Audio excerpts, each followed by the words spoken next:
Isso vai nos levar a achar que Deus é obrigado a guardar, ligar, abençoar, dar. Porque nós não aprendemos o princípio da gratidão. E transferimos isso tudo para a nossa vida espiritual. E esquecemos que Deus tem cuidado de nós, irmãos. Com sua graça, com seu amor. Se os nossos olhos espirituais fossem abertos e pudéssemos tatear e ver o que ocorre à nossa volta no mundo espiritual, ficaríamos horrorizados e assustados. Não digo isso para te estremecer, mas apenas para você ser mais grato. A quantidade de demônios que labutam contra a tua vida para te destruir. Mas a Bíblia diz que o anjo do Senhor acampa-se ao redor daqueles que o temem e o livra do mal. Quantas artimanhas malignas de demônios que vêm para destruir a nossa vida. E ele não pode, porque Deus te guarda, Deus te livra. Você não vê isso, você não percebe isso. E não agradece a Deus por isso. É muito interessante quando vimos o livro de Jó. Quando Deus pergunta, você observou? Não é Jó que falou com Deus, é Deus que puxou a sombra. Você observaste o meu servo Jó? Ele disse, estou de olho nele. E sabe o que o diabo disse? Também. O Senhor cercou ele. O diabo disse para Deus, eu não consigo ver caminho na família que não caiu. Uma cerca de proteção. Escuta, igreja. Eu quando descobri isso, eu confesso que lia, eu nunca tinha observado esse ponto. Mas desde quando eu consegui entender essa mensagem aqui, meu coração agora tornou-se mais grato. O inimigo não aconteceu, porque Deus te protege. Ele pode fazer terapia, ele pode ranger o dente. Ele anda ao nosso derredor, bramando como um leão, buscando quem possa tragar. Ele fica assim, ó, vai, vacila, gente, vacila, tropeça que eu vou desgraçar. Aí o Espírito Santo vem cá e liberte, vigia, ora. Aí Deus se desperta para orar. Deus se desperta o coração. O que é isso? Cuidado de Deus para você não se esquecer. As muitas misericórdias do Senhor é a razão de nós não sermos consumidos. E eu e você estamos aqui, porque essa misericórdia nos alcançou. Ela se renova a cada manhã. E não é mérito meu e nem teu. Não seja grato. Aprenda a ser grato. O mundo não funciona a nosso prazer. As pessoas não estão para nos servir. Nós estamos aqui na terra de mensagem para servir ao Senhor. E quando as coisas não acontecerem do nosso jeito, da nossa maneira, sejamos gratos e procuremos em Deus o que o Senhor quer ensinar a Deus. Sabe o que Jesus disse em Marcos 10:45? Olha, é o Deus encarnado, é o Emanuel, porque o Filho do Homem não veio para se servir, mas ele veio para servir e dar a sua vida em resgate. Ele veio não para ser servido, mas para servir. A minha missão, a produção, nessa coisa, não é ser servido, é servir. Se coloca. Eu quero falar hoje sobre Getsemane. E o que isso significou na vida do nosso Cristo? Evangelho de Mateus, capítulo 26. Mateus, capítulo 26. Versículo 36.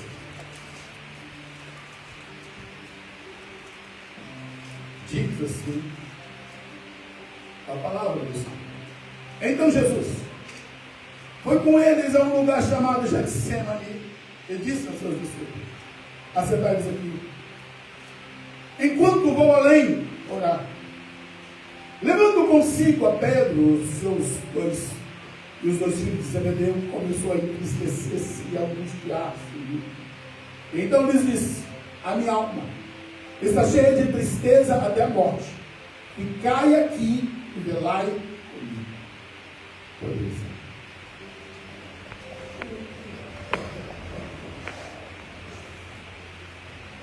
Cristo é o nosso modelo. Triunfou. A Bíblia diz pelo que Deus o exaltou soberanamente. Ele deu um nome que está acima de todo nome, para para que o nome de Jesus se dobre todo o joelho nos céus e na terra. Ele disse para os seus discípulos: olha, é-me dado todo o poder nos céus e na terra. Quando ele se manifestou a João, ele disse: João, eu estive morto, mas estou vivo pelo século do século. Eu sou o Alfa, eu sou o Ômega, eu sou a raiz de Davi, a geração de Davi. Ele triunfou. Tem a chave da morte, a chave do inferno. Mas tem uma questão que os cristãos esquecem.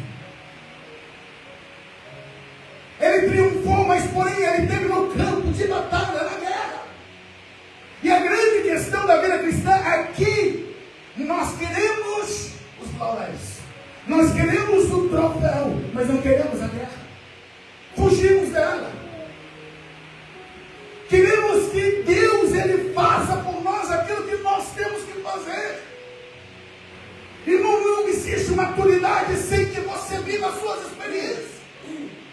Vivemos hoje uma geração de crentes anêmicos, nanicos, vazios, rasos, de uma vida espiritual superficial.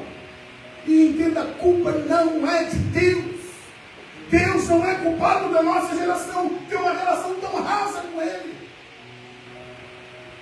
Ele prometeu que nos últimos dias Ele haveria de derramar o seu Espírito sobre toda a carne. Irmãos, é para mim, é para você, é para nós hoje. É se derramar de graça, de poder, de unção. Mas qual é o problema, pastor? O problema é que nós queremos mudar as regras. Nós queremos que Deus se submeta à nossa maneira de entender. Nós criamos um estereótipo cristão. Nós criamos uma maneira de ser cristão vitorioso.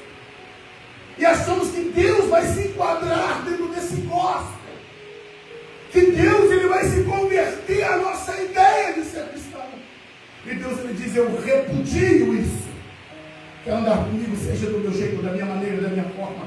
Deus quando chamou Abraão, ele diz: Abraão, sai do meio da tua terra, sai do meio da tua parentela e vai para o lugar que eu te mostrarei. Lá no capítulo 17, Deus aparece com Abraão e diz assim: eu sou El Shaddai, eu sou o Senhor Todo-Poderoso. Abraão, anda na minha presença e seja. Quer andar comigo, Abraão? Seja perfeito. Quer ser cristão? Seja perfeito. Pastor, é impossível do teu jeito, da tua maneira. Mas se você der lugar para Deus, o Espírito Santo vai adorar, habitar em você. A graça de Deus vai fluir em você. E você vai refletir Jesus. Você vai ser a luz do mundo. A luz vai brilhar em você. E os homens vão te olhar para você e ver essa luz que brilha e as glorificar a Deus. É isso que a Bíblia diz.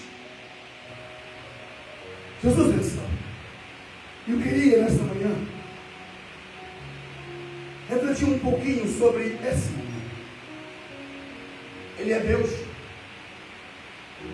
E quando esteve aqui na terra, ele veio cumprir uma missão, um propósito. E buscou no Pai toda a força, todo o poder, para cumprir o ministério. Jesus, ele viveu 100% homem. Você consegue entender isso? 100% homem. Ele não fez uso das prerrogativas divinas, mudando as regras das coisas para se beneficiar. Não.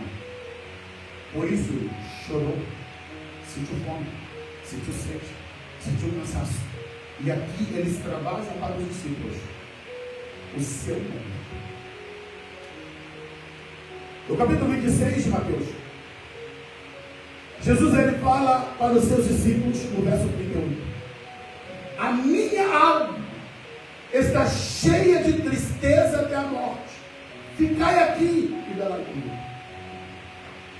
Em nenhum momento do ministério de Jesus você vê essa expressão. Os discípulos sempre olharam para o mestre e ele sempre foi esse amparo.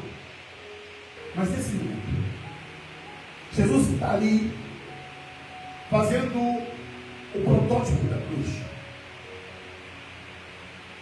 O seu sofrimento não é na cruz. Começa aí. A batalha é decidida ali no Getsemane. É naquele jardim, é naquele horto. Ele escolheu ir para o Getsemane, decidido a passar, escuta, os últimos momentos dele, antes da injusta prisão, o injusto julgamento e a barbárie da sua crucificação. Ele escolheu passar esses últimos momentos com o Pai. E agora eu queria chamar a sua atenção para isso. E o que é que ele foi falar com o Pai? O que é que ele foi pedir ao Pai? Muito contrário do que nós fizemos. Diz a palavra de Deus aqui, que no verso 39, a oração de Jesus foi essa. Indo um pouco adiante, quer dizer, ele pega seus discípulos, levam eles para Getsemane, deixa ali uma parte deles, leva somente 3, 7, 8 filhos. 3 vai com ele mais avante. Deixa eles e eles seguem um pouco mais. E ele vai falar ao Pai sozinho. Aqui tem a primeira lição. Vida cristã não é impressionar as pessoas. Vida de oração não é você impressionar quem está te ouvindo. Vida de oração e vida cristã é o teu relacionamento de você, Deus e você, Deus. Essa intimidade que nós precisamos resgatar, restaurar, ressuscitar e vivenciar. Momento que você rasga seu coração diante de Deus, sem palavras bonitas, sem frases elaboradas, sem frases de efeito. Deus não precisa, irmão, de frases de efeito. Isso é só para impressionar o ouvido dos homens. E às vezes nós achamos que Deus vai se impressionar conosco se a gente fizer um discurso de oração para Deus. Jesus, quando ele chega diante do Pai, ele rasga o coração. E o foco dessa manhã, que eu quero falar desse jardim, é que naquele jardim, Jesus ele diz, olha, Pai, se possível, passe de mim esse cálice, todavia não seja o que eu quero, mas como tu queres. O que Jesus está dizendo? O que de fato está ocorrendo ali? Nesse momento que Jesus vai para Getsemane, ele entende que chegou a hora. A hora é chegada. É irreversível isso. Ele disse, para isso eu vim. Para esse propósito. E quando chega esse momento, ele vai clamar ao Pai, dizendo, Pai, há uma dor. Isso é pesado. Mas por que é pesado, pastor? Jesus estava com medo de morrer? Não. Ele não tinha medo da morte. A grande questão é o que ele estava assumindo. A Bíblia diz em Isaías 53 que ele tomou sobre si todas as nossas dores, enfermidades. O castigo que nos traz a paz estava sobre ele. Ele assumiu o meu pecado, o teu pecado. Ele tomou todos os pecados da humanidade desde Adão. Não é só aquilo que tinha sido cometido, é aquilo que haveria ainda de ser cometido. Paulo ele explica isso doutrinariamente, dizendo assim, olha, aquele que não conheceu o pecado, Deus o fez pecado por nós. Eu não sei se você consegue entender isso. Jesus não cometeu pecado, mas Deus fez ele o pecado. Quando Jesus está explicando para Nicodemos, ele diz assim, olha, assim como a serpente foi levantada no deserto, assim importa que o Filho do Homem seja levantado. O que é isso? As serpentes abrasadoras que estavam picando e matando os israelitas, Deus mandou fazer uma serpente semelhante àquelas e hasteá-la, levantá-la. Todos aqueles que olhavam para aquela serpente, o veneno era inutilizado e essa pessoa não morria, ela passava. Jesus ele usa essa alegoria e diz, assim também o Filho do Homem. Por quê? A serpente de bronze era exatamente o retrato da serpente abrasadora. O Filho do Homem foi feito o pecado. O pecado foi punido ali na cruz. Ele sabia que ele estava assumindo o pecado da humanidade. E é por isso que esse fardo com que ele chega no Getsemane, ele diz, a minha alma está aflita, porque ele está fazendo o processo propiciatório, ele está assumindo o teu, o nosso lugar. E ele clama ao Pai, Pai. Escuta, é a alma humana de Jesus gritando, Pai. Se for possível, se tiver outra maneira de resolver isso, se tiver uma outra forma, passa de mim esse cálice, porque isso é fel amargo, isso é doloroso, isso é horroroso. Ele não está querendo fugir da cruz. Ele só está sentindo o peso de tudo aquilo que a humanidade pecou, a alegria de pecar. Todos os pecados estavam sendo depositados na mão dele. Mas porém, na sua oração, ele diz, todavia, não seja feita a mim. Não seja o que eu quero, que seja feita a tua vontade. Não como eu quero, mas como tu queres. Sabe o que Deus quer falar comigo e com você? Enquanto nós resistimos em querer fazer as coisas do nosso jeito, da nossa maneira, estaremos sempre sendo martirizados pelos nossos próprios problemas. É o momento de nós dizermos, Deus, pode doer. Posso não entender os porquês da vida, mas seja feita tua vontade. Se tem uma cruz, eu vou para ela. Se tem chicote, eu vou para ela. Se tem a justiça, mas eu vou para ela. Seja feita a tua vontade. Entenda, Getsemane não é para sempre. A cruz não é para sempre. Sepulcro não é para sempre. É momentos transitórios. É momentos de transição da nossa vida. Isso não é para toda a vida. Escuta, há uma eternidade que Deus preparou para mim e para você. Só precisamos chegar firme no Getsemane. Não fugirmos da cruz. E aguardarmos o momento que Deus haverá de ressuscitar os nossos corpos, glorificar, revestir-nos da incorruptibilidade e glorificar o nosso corpo. O processo de glorificação, que é a última etapa da nossa salvação. Mas o problema é que nós queremos pular. Nós queremos queimar etapas. Nós queremos que as coisas já aconteçam. Eu queria ir para o início da Bíblia, por favor. Gênesis, capítulo 1, é fácil, né? O capítulo 2, melhor dizendo.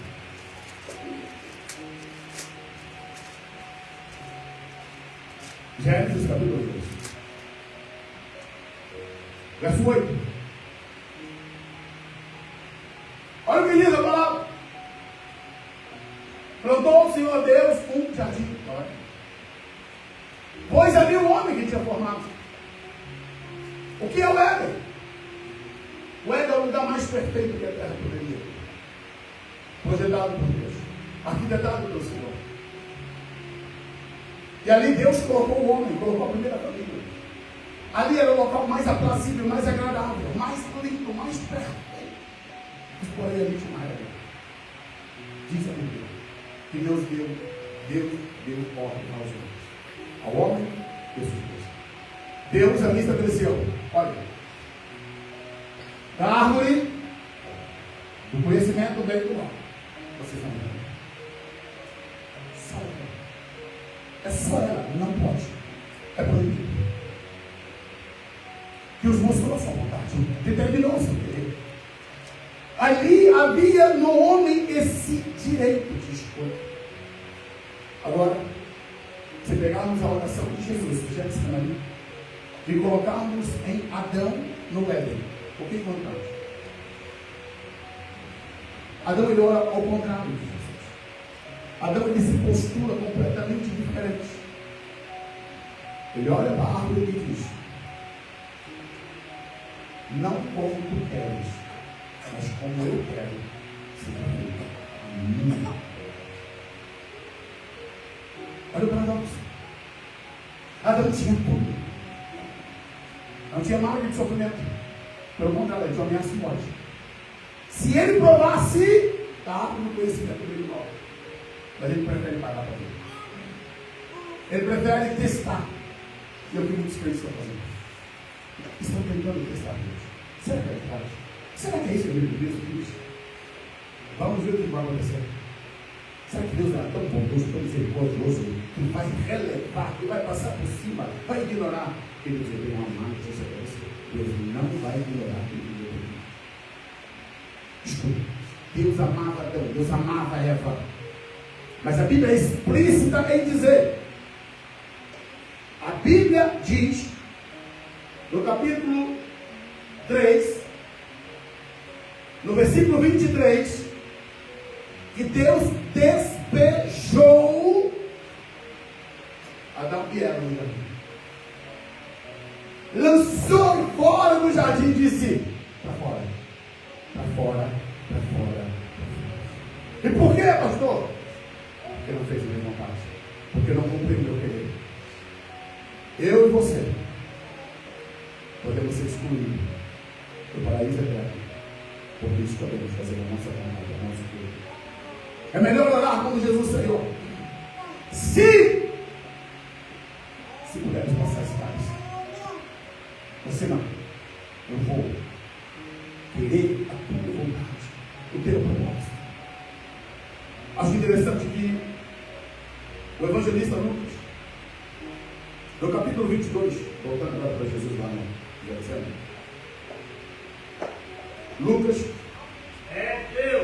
no capítulo 22, ele diz dessa agonia do Senhor Jesus, enquanto ele estava ali, naquele momento. Ele diz, no verso 44, em agonia, orava mais intensamente, e o seu suor, tornou-se em grandes gotas de sangue, que corriam até o chão. A agonia da oração de Jesus era tão intensa, Lucas repete, que ele diz que os poros de Jesus, as veias, explodiram. Tamanha emoção e peso, a ponto de seu suor se verterem em grandes gotas de sangue.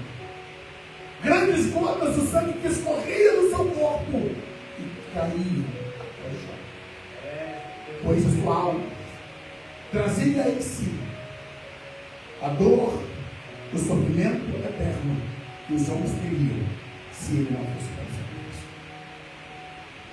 Ele viu aqueles que perderiam-se eternamente, e ele se ofertou ao Pai, se apresentando como o Cordeiro de Deus para tirar. E a Bíblia diz que, como ovelha muda levada ao matadouro, assim ele foi, sem reclamar, sem murmurar. Ele assumiu aquilo que o Pai lhe tinha dado como missão. E é interessante que a Bíblia nos pontua e nos mostra que, em meio a essa agonia de Jesus, Deus não o abandonou. Irmãos, você passa para lá, essa luta passa aqui do lado. É como disse o ministro. Quem disse que você está sozinho? Você só chegou até aqui porque Deus está te sustentando. Você só está de pé porque Deus está te guardando. Você está pensando que você superou, você é Mulher Maravilha? Não. É Deus que está te dando força. É Deus que está te fazendo caminhar. Lembra daquele poema? Das pegadas na areia. É exatamente isso. Existem momentos que você está caminhando. É Deus que te pegou no colo, porque você não tem nem condições de andar. É Deus que está te carregando. É o Espírito Santo que está te conduzindo.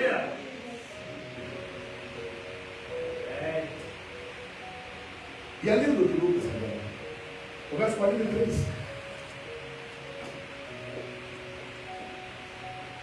Apareceu-lhe um anjo do céu, fortalecido. Presta atenção aqui. Pedro, Tiago, João não viu nada. Natanael, Tiago, Bartolomeu, ninguém viu nada. Mas Jesus viu, sentiu e foi fortalecido.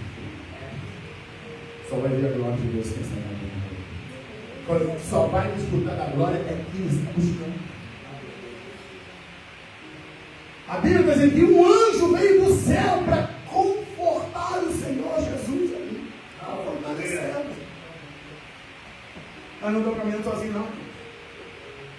Pode o mundo não ver, mas há um Deus trabalhando em nosso favor. Isaías ele diz: desde a antiguidade não se viu e nem se ouviu Um Deus que trabalha em favor daqueles que Deus trabalha em favor do seu povo. Deus trabalha em favor da sua igreja. Ele está trabalhando em prol da minha vida, da tua vida. E quando eu olho para esse texto, irmão, alegra minha alma e meu coração. Lembrando, os anjos não entendiam isso. Não compreendiam, porque eles não entendem o que é graça. Não entendem o que é perdão. E lá está. Escuta.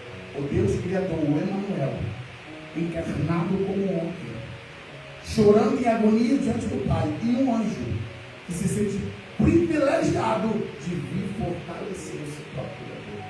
Está em forma. A presença do anjo no Getsemane, em tempo de agonia. Agora tem uma questão. No Éden teve anjo? Sim. Lá estavam os querubins. Mas não era para fortalecer. Não era para confortar. Era para estabelecer juízo. Lá estava ali querubins. Que foram colocados na porta do Éden dizendo: vocês aqui estão excluídos. Estão fora. Porque vocês não fizeram a vontade. Vocês não submeteram a vontade do Senhor. Então aqueles que foram enviados para o Éden foram enviados para o juízo. Irmãos, as coisas de Deus são lindas, são maravilhosas, mas entenda, há um Deus que conforta, há um Deus que fortalece, mas há um Deus que julga, há um Deus que faz justiça. Só depende. O que determina esse envio de Deus dos seres angelicais, o que vai determinar o que ele vai fazer, é a minha postura e a sua postura. A postura de Jesus é submissão ao Pai, então recebe o conforto, recebe o fortalecimento. A postura de Adão e Eva é de desobediência e pecado. Então, você juízo. Você pode. O conforto é o juízo. É tudo aquilo que nós escolhemos. É escolha nossa. É determinação daquilo que nós decidimos fazer. E nessa manhã, eu trago essa palavra de reflexão. Jesus, ele escolheu ir para o Éden com o propósito, fazer a vontade, submeter-se plenamente, completamente ao Pai. E lembrando, ele estava humanamente sozinho. Nem João, aquele que ele amava, aquele que amava o Senhor, aquele que esteve em todos os momentos, nem João que esteve com ele nesse momento. Escuta. Vai ter momentos da sua vida. Você vai passar sozinho. É você e Deus em você. Não reclame, não murmure. Não jogue pedra em quem ficou para trás. Apenas siga adiante. Você e Deus. Existem coisas que Deus vai nos marcar. Que é somente não se medo. E aquele momento de Jesus era ele e o Pai. É claro que temos aqui apenas o resumo suficiente para nós entendermos aquele momento. Mas os evangelistas não narram exatamente, plenamente, tudo o que significou aquele tempo do Getsemane de Jesus. Aquele momento entre pai e filho. Mas demonstra que Jesus saiu dali fortalecido. 3 vezes. Ele pediu para que os discípulos orassem com ele. E 3 vezes eles dormiram.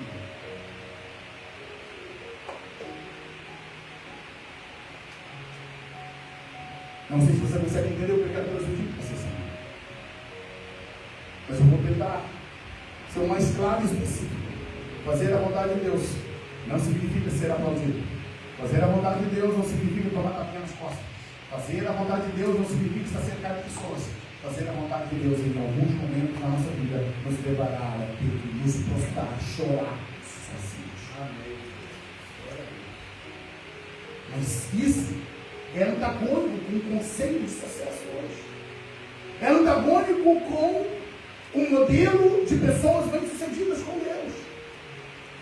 Porque quando se fala de uma mulher bem-sucedida com Deus, um homem bem-sucedido com Deus, essas pessoas estão sendo aplaudidas. Estão cercadas de multidões. Lembre-se, Jesus teve um momento que esteve cercado de multidões. momento, eles veio a sorte. Ele e o Pai. Mas essa parte nós não queremos. Só queremos a parte das multidões. Só queremos a parte onde ele entra triunfalmente. Todo mundo coloca ali suas roupas. Hosana, o que vem em nome do Senhor. Mas lembre-se, a multidão que grita. No domingo, se entende que Jesus entrou triunfalmente no domingo. A multidão que grita no domingo, Hosana, o que vem no meio, em nome do Senhor, é quase a mesma que grita na sexta-feira. Crucificam, crucificam, crucificam. Não se impressione com as palavras. Não se impressione com aqueles que estão hoje te aplaudindo, porque pode ser os mesmos que vão pedir a tua crucificação. E por que Jesus ele passa a quinta-feira em agonia? Porque ele sabia. Ele não seria fácil. Ele sabia aquilo que lhe aguardava. E por isso ele clama, ele ora, ele chora, Pai. Em Hebreus capítulo 7. Versículo 25, no caminho para encerrar, nós estamos aqui. Diz assim: portanto, pode também salvar perfeitamente os que por ele se chegam a Deus, vivendo sempre para interceder. Nós temos um intercessor no céu. Nós temos um sacerdote no céu que intercede por nós. Deus sabe da sua fragilidade, Deus sabe da sua fraqueza. Deus sabe que você não suporta muito. E por isso Jesus ele é aquele que intercede por nós. No versículo 26. Convinha-nos tal sumo sacerdote, santo, inocente, imaculado, separado dos pecadores, feito mais sublime do que os céus, que não necessitasse, como um sumo sacerdote, de oferecer cada dia sacrifícios, primeiramente para os seus próprios e depois para o do povo. Isso fez ele uma única vez, quando a si mesmo se ofereceu. Uma única vez.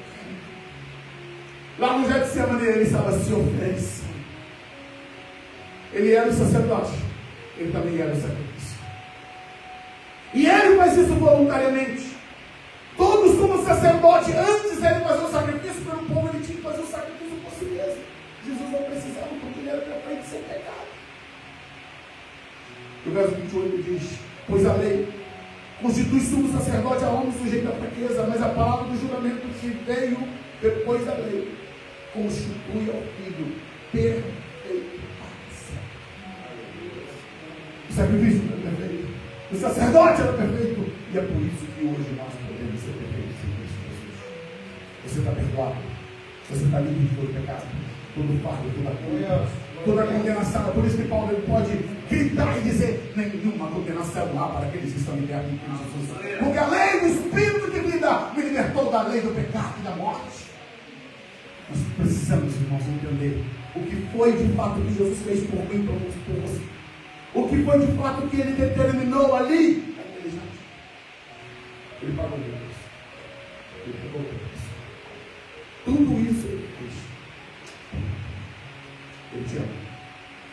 A questão é: você o ama? Você o ama?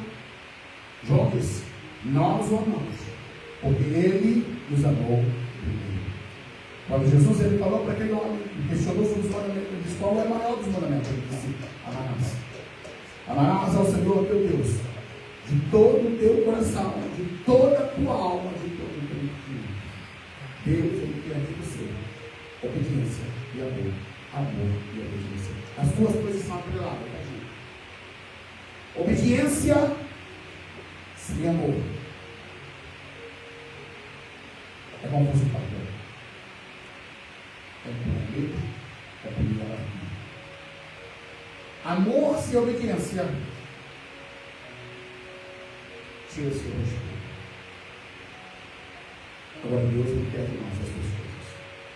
Que nós obedeçamos por amor. E nós o amemos por obediência. Se pronto.